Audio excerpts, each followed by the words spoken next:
Hey everyone, welcome to the Beauty School Bobbi podcast. I am here with somebody that started all of this with me. Steve Reiss is here with me today, joining me for the second time on the podcast as one of my original guests. So he saw me with a weird machine, I think, or we did it over the phone. I think we recorded not even Zoom, just over the phone. And look at us now. Look at where we are. Yeah. 2025.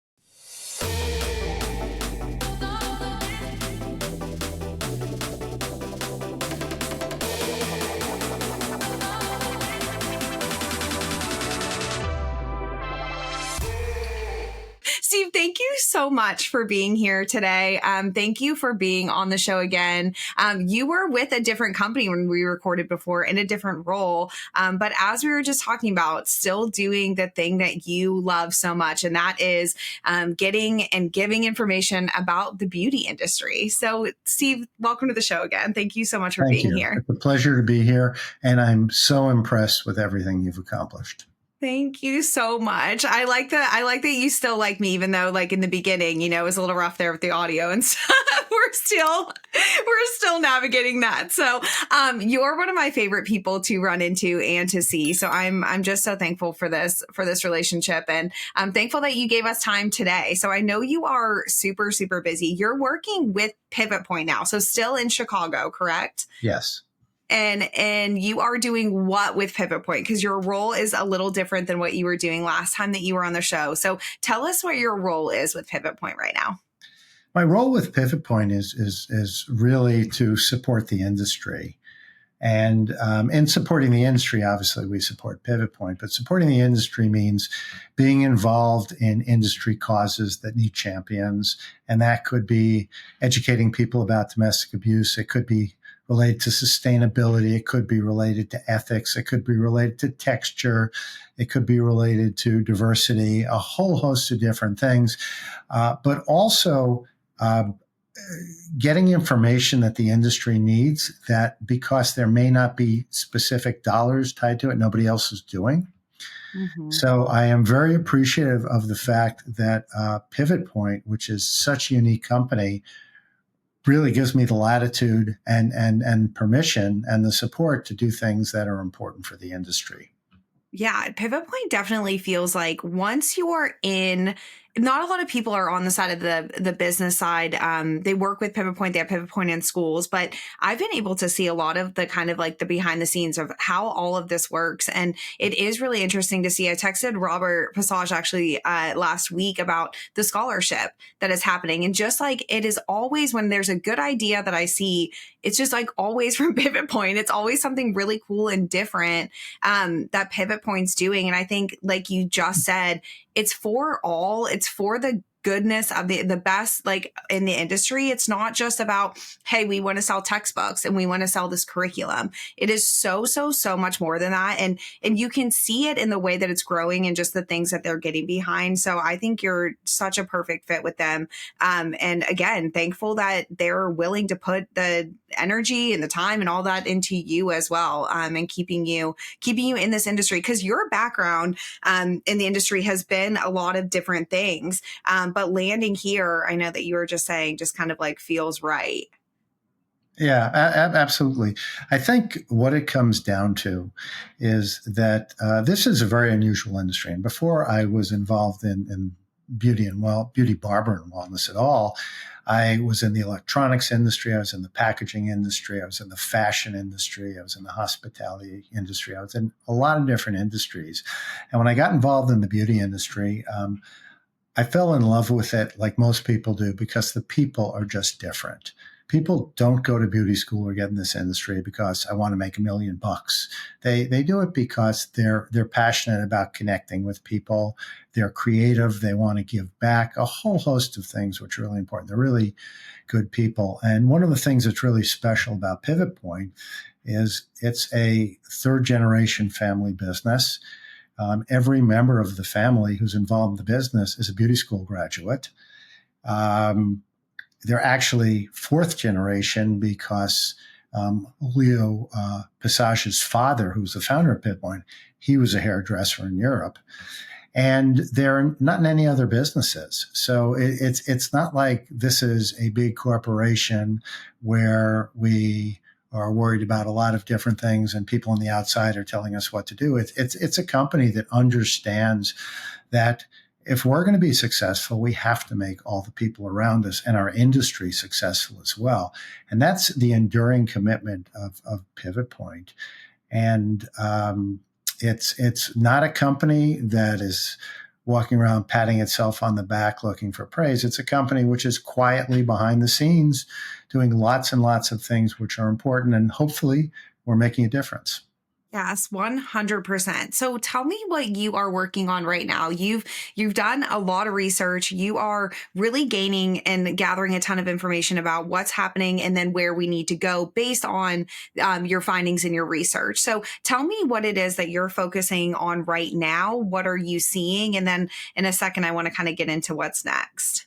So I'll give you a background on some of the things we worked on recently. So you may be aware that Pivot Point is a founding supporter of Beauty Changes Lives. And with Beauty Changes Lives, we've been working on industry information education campaigns so people really understand what our industry is about and is it right for them, and getting the word out for a long, long time. I was working on this before I got involved with Beauty Changes Lives, actually.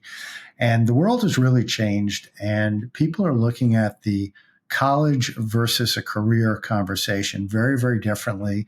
And a lot of the stigma about going into a trade versus you could do better and you could go to college has gone away. Mm-hmm. So we're really looking to take advantage of that. One of the things that we did from a research standpoint is for the past 2 years, in coordination with Beautycast Network, Pivot Point has done research to find out how career counselors feel about our careers versus students going to college. And one of the things that the research has shown pretty dramatically is that the guidance counselors, the career counselors, but also parents are getting behind our careers now in a way that they never did before. So this is really a special moment for us. And the reason we did that research was because we needed to do that research because we needed to understand what was happening so we could appropriately craft messages related to that. Yeah. So I like that action behind it too. I was going to ask you. So in that research and in that time, this is the cool thing about the reach that Pivot Point has is now of what do we do with that, information. We hosted a guidance counselor open house, at the school recently. And I was just like, just come in, like you can use it like on, one of your days, come in, and we treated them to a service. We're like, had time with them to show them the school. It wasn't like what's that marketing thing called where you sign up for houses and like timeshares? It wasn't like the timeshare pitch, but it was like, come in and we just want to show you who we are. And Steve, every time, and I had a call with the guidance counselors, the person who's like head of the guidance counselors in the state of Tennessee. I had gotten connected with her because my frustration, has always been like, they don't even know beauty school. Like they have no clue what beauty school is. So if somebody comes to them and they're like, hey, I want to go into this industry, who's giving them the information about the beauty industry, And so they're always so open and so excited to receive the information. It's like the guidance counselors want to be informed about it. It's just that they've gone the traditional college route because that is required of them to have their position and their jobs. And so I think it is really important that we're speaking to them, because so many times we've heard, when I first came to the industry, like I heard so many times people say, well, nobody encouraged me to do this, or they didn't even like going to a guidance counselor. Like you'd be more encouraged to like be an astronaut than to come into the beauty industry. You know what I mean? Like it's like, oh, great. And so I love that that's where your focus is. And that's what, the research that you've been doing. Well, think about how empowering it is to the guidance counselor. In a lot of cases, they're working by themselves for you to actually be able to share information with them that says, look, the majority of your peers agree with you that this is an up and coming, focus that you should be sharing with your students and with their parents. And I think that just accelerates the entire process. And one of the things that really allows Pivot Point to have tremendous amount of insight is we cover the entire food chain. We don't just work in the school market. We also work in the professional market. We work with brands. We work with distributors. We work with chains. We work with salons. And if you really want to understand something, you have to understand the entire food chain. What's behind you, what's ahead of you. And that really informs a lot of what we do. And I'll give you another example. We did research on the generations. And one of the things we've found is that so many of the conflicts that are taking place right now in our industry are related to different generations. And the pandemic only accelerated the challenges between the generations in terms of use of technology, expectations, communication style, a whole host of things. And we did research in the pro market to find out how it was affecting things. And then based on that, we said, we've learned quite a bit about this and what some of the issues are. Now let's take that specifically to the beauty schools. And we found that in beauty schools, the generational challenges were really impacting both the students and their learning experience and wanting to finish beauty school, but also instructors and their desire to stay as instructors. They feel a little bit more disrespected. They don't understand it. And it's important as ever to retain the instructors you have. So this was a huge issue, but what we wanted to do was we wanted to paint a 360 view of it. So we did research on the professional side of the market and then the school side of the market. And there are some very, very significant similarities and overlaps, but there are also some differences. Mm-hmm. And then we did the same thing with wellness. And part of the reason we did wellness research was based on the generational divide. We found that wellness was critically important to younger people, whereas most older people weren't thinking about it quite so much because my generation was kind of the walk it off generation, get over it. Mm-hmm. But for a variety of reasons, younger people are much, much more sensitive to their wellness issues, which is healthy. And we wanted to find out how it was playing out in the school marketplace and what the impact of that was as well. So, one piece of research leads to another piece of research. And both of these were studies that really needed to be done because you needed to be able to learn more about it and validate what you probably knew internally, but you couldn't really put your finger on, or to understand some additional nuances, or to understand something that you had never even thought about before. And none of these are specifically tied to making money. Mm-hmm. So for any one organization to do it, it would have been very, very difficult. Mm-hmm. But they're all tied to the health of the industry and making sure that people in our industry really understand what some of these challenges are so we can start dealing with them. Yeah, obviously the beauty school part of it, I love, and I'm thankful that you all, you see beauty schools and that you, I think a lot of companies, and this is what you said it is that Pivot Point has so many hands in different things. So they're able to have a different perspective of this. But I do think because they're so closely connected to the schools, like that's why we're getting this information and this help is because, they care for the future and want to do this. So I'm thankful that you all are doing this for schools. I think obviously that's more of, my connection and the things that we deal with, every day. And I think so simply, I love that you brought up the generational part of this because I'm 37. So I was raised by parents and like the work ethic and the grind and the hours, right? Like I can go. And that is like, that's how we were raised. Now I also am old enough or young enough, I should say, to appreciate that I like that people are doing it differently because I don't know that like the juggling and the balancing and the, all of that stuff that was encouraged and that we were all really praised for. Like if you could how hard could you work? How high up could you go? How fast, how many hours you worked, like used to be like a brag, like people would brag about it. And it was something that was like, really respected because you work that hard. I do like that this generation below me has shifted that and has taught us some things. There's a lot of jokes online about millennial bosses. And I think that like, I think my specific situation with, being hired in with a fourth generation owner and now my business partner, and now I'm like sandwiched in between of like a fifth generation owner as well, as I'm seeing both sides. I fall right in between in my age. And I just think the part that you're speaking to of if your instructor in beauty school is not willing to accept, or is making fun of your generation for how you are and whatever, there is this like competition where it can become really negative.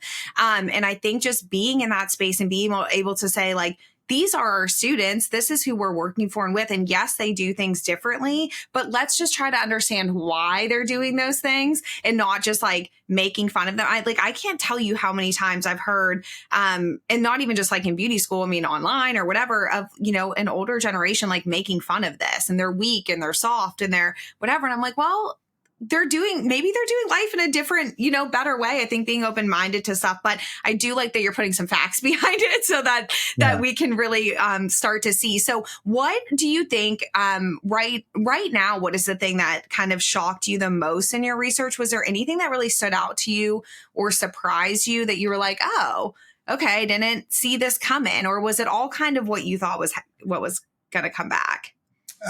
Having been doing research for dozens of years, what research really does is it kind of validates most of what you thought. And then you learn some new ways of thinking about things, and then you learn some new information. What most people really don't think about in terms of research is the whole process. And it doesn't start with you sending out a survey. Before we do a research study, we talk to lots and lots of people in the marketplace to find out what are the key things we should be looking into and who should we be talking to about this.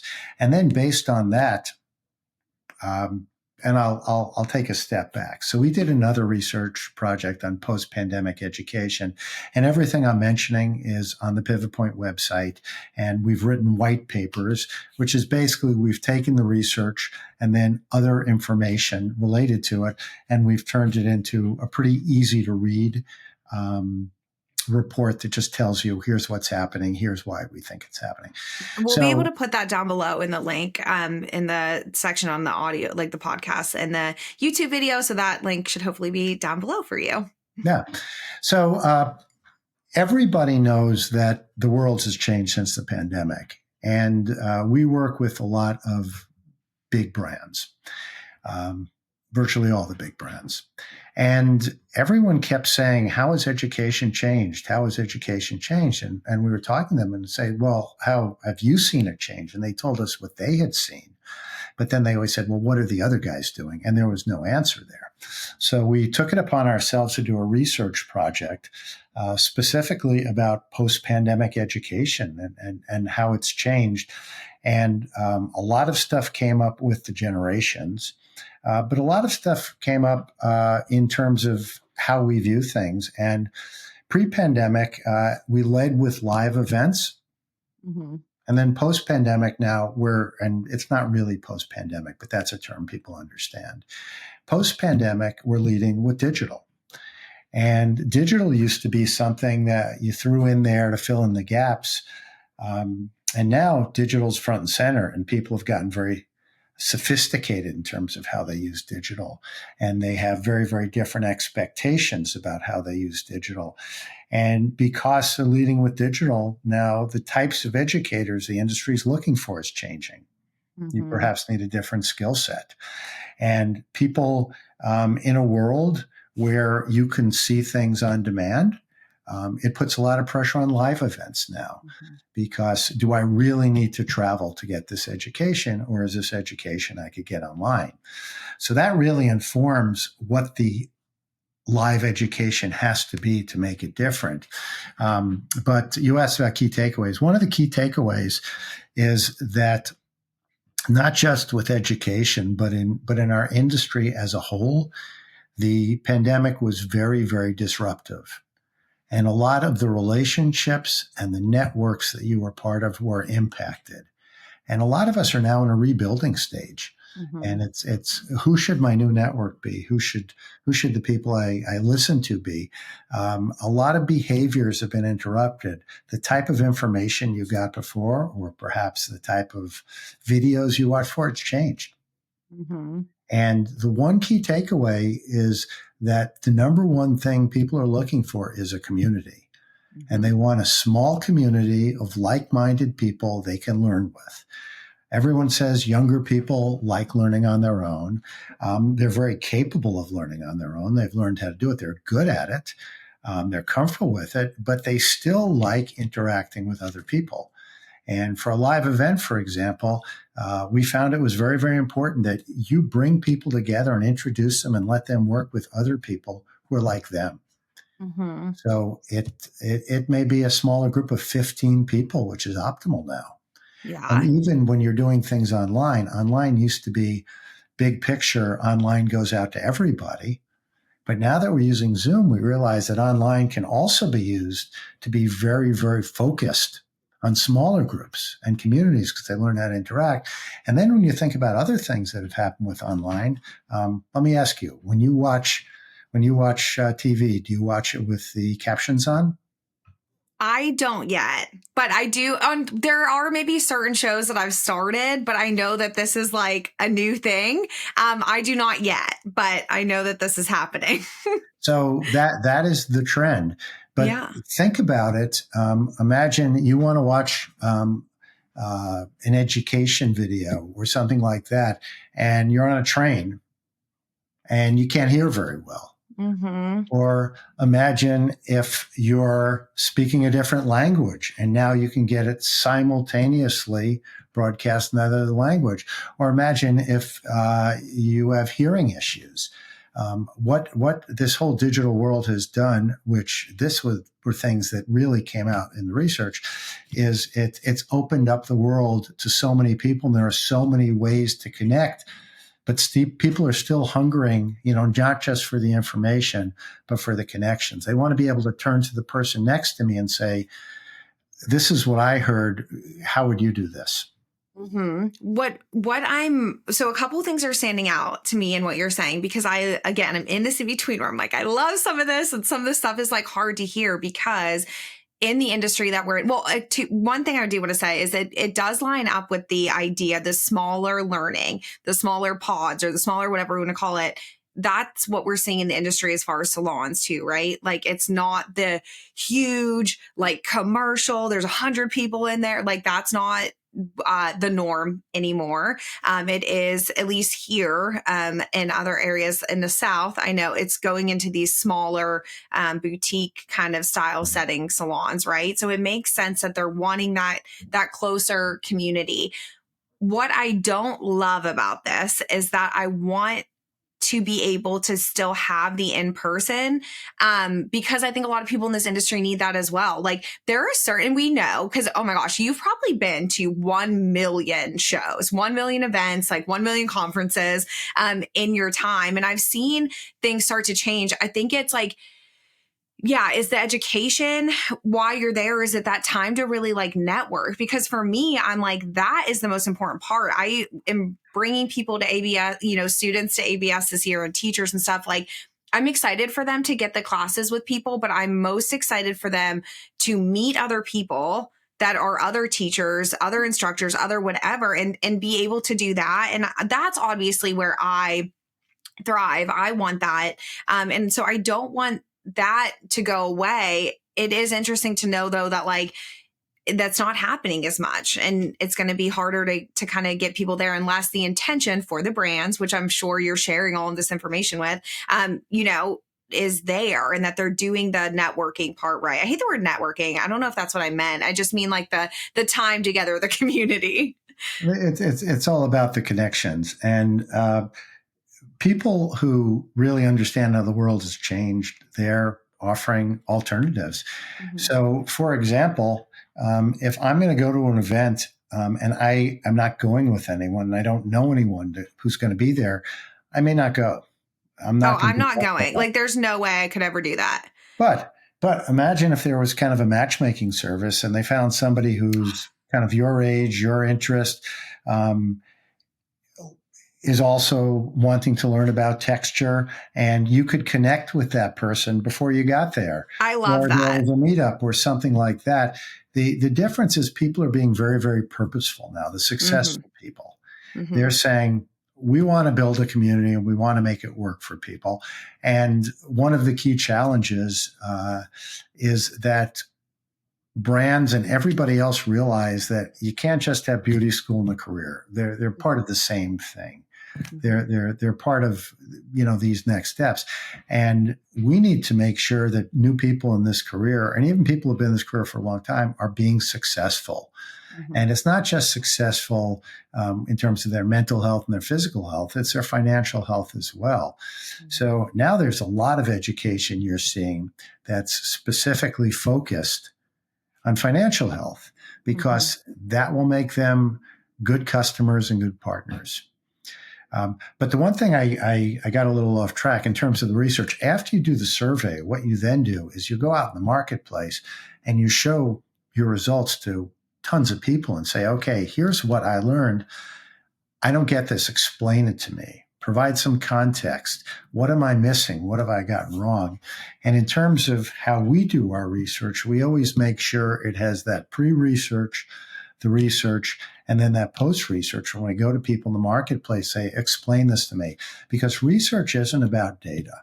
It's about actionable insights. And actionable insights are based on really understanding the situation and the Hmm. context.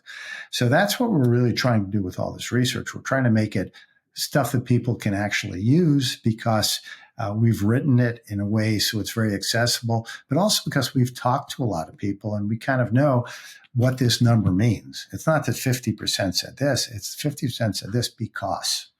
Yeah. I have a question for you.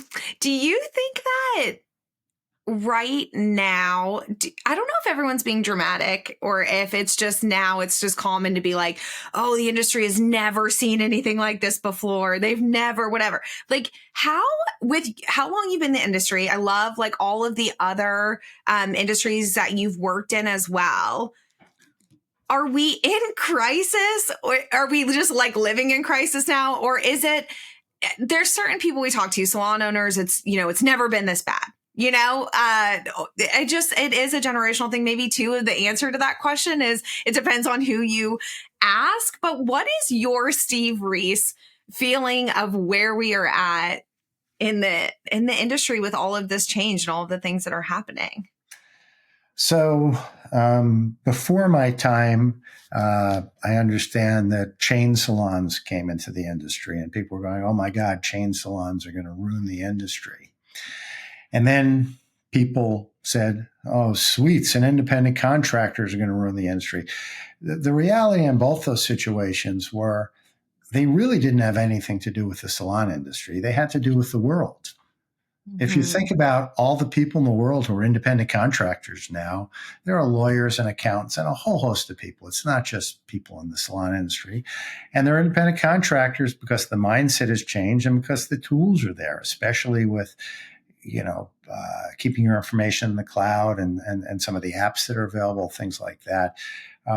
The situation that we're dealing with here, yeah, there's a lot going on. There's stuff going on politically. There's stuff going on in terms of generations. There's stuff going on with the marketplace and financially. But the reality is they're going on everywhere. Now, the difference is that the salon industry is a little bit different than other industries because it's an industry that is a lot of individuals. I Mm-hmm. mean, when you got into this industry, you got in to do your own thing. Mm-hmm. And you can do your own thing in a salon or in a suite, but the reality is it's a certain type of personality.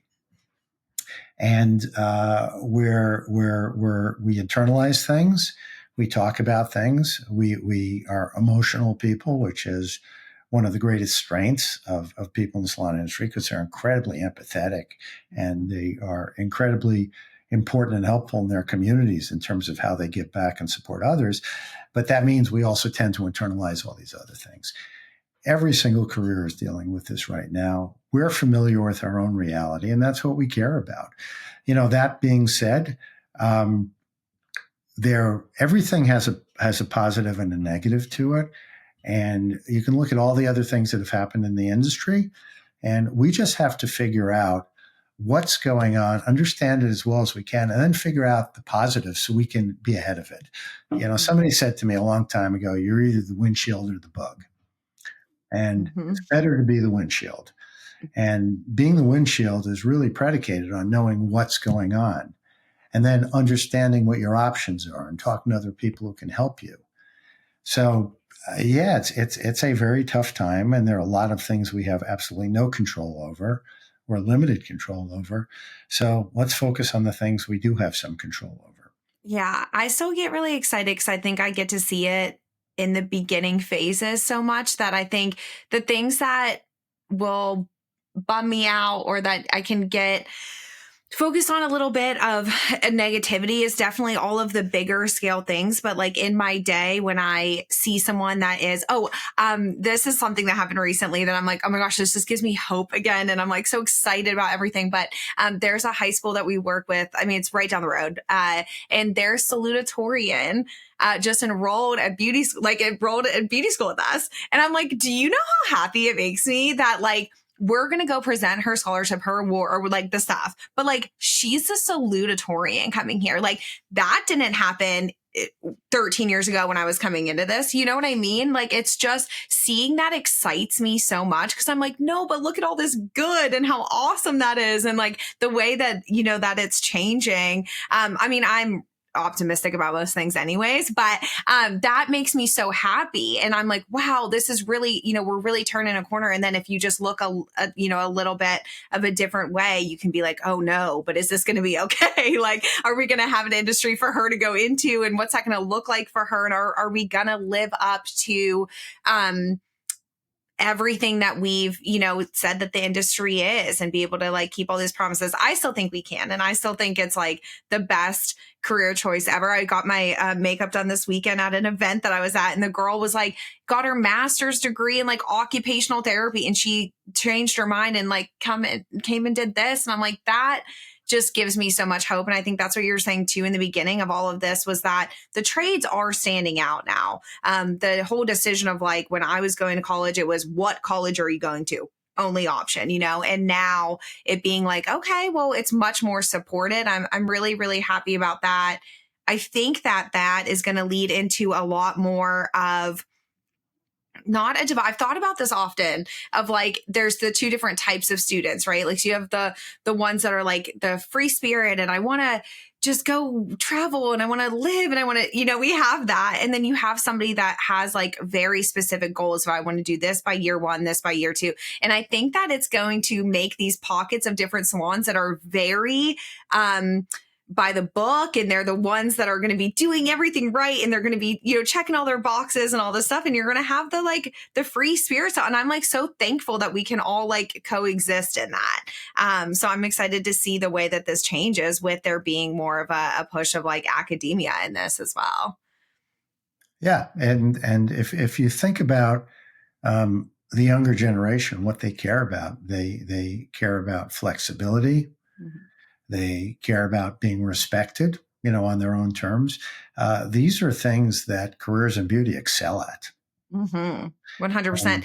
Do you identify with any of this research with the generational stuff? How are you feeling right now at this point in your life? Like, do you feel like you're like, oh, I can't even relate to that? Or you're like, oh, wow, they're doing it better? Well, I think they're doing it differently. It's hard to say what's better. I have two children, they're early mid-20s, so I've grown up with a lot of this. Mm-hmm. But I'll give you an example. My generation, we were very process oriented. You have to go A to B to C to D, and that was the way to do it. Mm-hmm. Now, today's generation realizes that maybe there are shortcuts, and maybe I don't need to take those steps. So in some cases, it's a huge benefit, thinking about things differently. The challenge is, if you don't learn all the process steps and something changes, it's very, very hard for you to reset yourself. So Hmm. there are pluses and minuses for both approach. And I think you really hit on this. The most important thing is not looking at the world and saying, this is the way the world is. Looking at the world and saying, this is how I see the world based on my experience, but I know other people see it differently. Now, it's probably more incumbent on older people who have a little bit more experience to be the ones to reach out to the younger people, because the younger people are at a different point in their life and they're still taking everything in and they're still trying to figure out exactly who I am. So a lot of the change is going to have to come from the older people, and they're going to have to recognize that it's not better or worse. It's just different. When you're like putting this information out, this research and stuff, have you had anybody like react to it negatively, or had any like anybody try to argue what you found, or why it's still not the right way, or anything like that? Or is everyone like, yeah, this is kind of what I thought?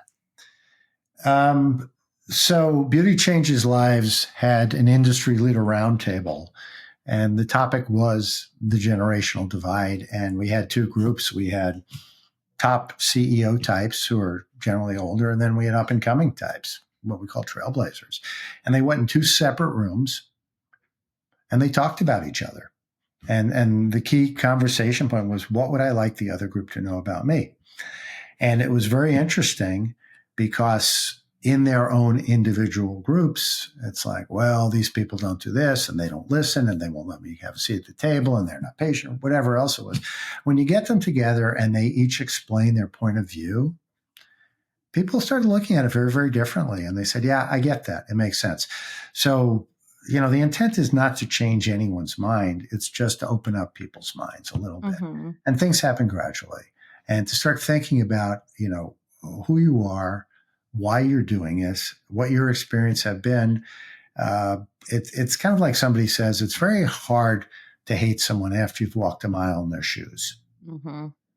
Yeah, no, I agree. I have this argument, and I'm so thankful that we're having this time to talk about all of this, because I love that you even mentioned before, this research and understand this, or that round table that you had, that leadership, like all of that. That's not the $1 million idea. It wasn't like Pivot Point did this and now Pivot Point has $1 million extra because they had this time together. No, it's about what that's going to do for the industry in the future. I'm so thankful that you all are doing this and that this is happening. And I think it's really important that beauty school students, schools, if you're in this industry, that that this is happening. Like, I know, and you probably feel this. I don't know if you're like, I'm screaming it, I'm telling everyone, like, we're doing this, but it's really important that we get this message out that it is happening, because I don't want to be a part of something that we're all just, figuring it out. And I don't know, we'll see what happens. Like, I don't want to operate like that. I want to operate with people that know and are having those hard conversations and doing it in such a fun way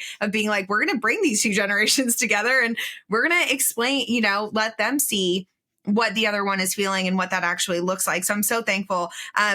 This is so much of like my heart, and it's such like a passion project, but it does matter. And we have a joke like that. I put more hours into all these other things that it's like I'm literally like losing money by all the other things that I'm like just being like, I want to know more about this, or I want to learn. It's not the $1 million idea, but I don't know how to explain it. I think that like it does still matter in like the big scheme of the business. Like you said, Pivot Point has so many different arms and is reaching so many different people that they're the exact person that needs to be doing this. And I'm so excited and thankful that you all are, because it does matter. And I just think about the students, 10 years from now that will be coming in and just being like, hopefully, easier, there will be an easier mix. I think about the teachers at the school and the ones, because as you said, it's so important to have instructors in the schools, right, that have the knowledge and they've been there those are our, like, that's who we need so bad. Like, we need those people that they're reliable and they're operating the schools and all those things. the ones that are so fun and will be like reach out and do fun, like the younger students love it to see the older teachers be more like them, like when we'll do little silly dance competitions or whatever. I mean, they just like die over it and they're like, okay, like they see me, they respect me. And I think that that's a big part of it too. So I'm just happy that you guys are doing all of this, and it's touching a lot of the things that we're trying to figure out as well. Oh, thank you. You can never be wrong if you do the right thing.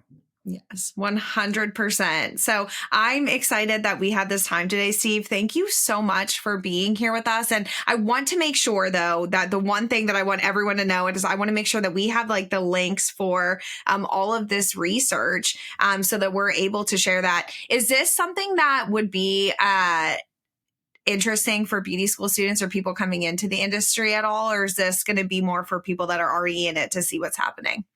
Well, we've written our white papers for people in the industry. That being said, if you have students who are the type of students who really want to know everything and are really motivated, there's absolutely nothing wrong with them reading this.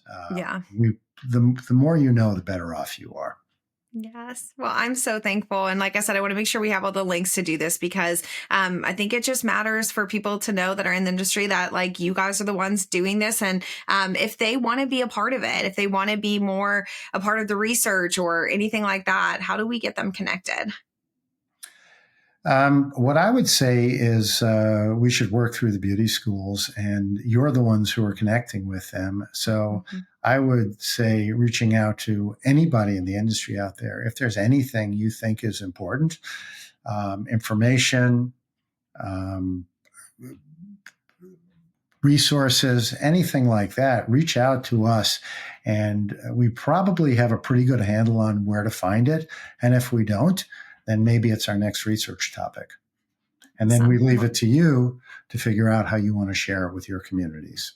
Well, good. Well, thank you for all of that. Before I let you go, you know that I asked you this, I think, the first time we recorded. I always like to ask if there's any advice that you have for somebody that's thinking about coming into this industry. If you could talk to, the 17-year-old that's in, school right now that's thinking about doing this, or the person that has made a career choice to go to college and is thinking about coming into the beauty industry, what would you tell them? What advice do you have for them? Well, it's broader than just beauty schools. It's kind of life advice. And there really is not one person on this earth who you cannot learn something valuable from. Everybody has something to offer.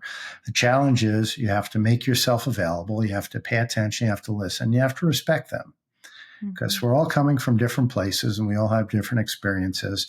And a lot of those experiences you may not realize it will be valuable for you, but it might be valuable for you. If not now, then maybe down the road. And it's kind of like in Ted Lasso, be curious, stay Mhm. curious. I love that. I love that you gave life advice and not just beauty school advice. That makes me happy. We're going to clip it and save it forever, Steve.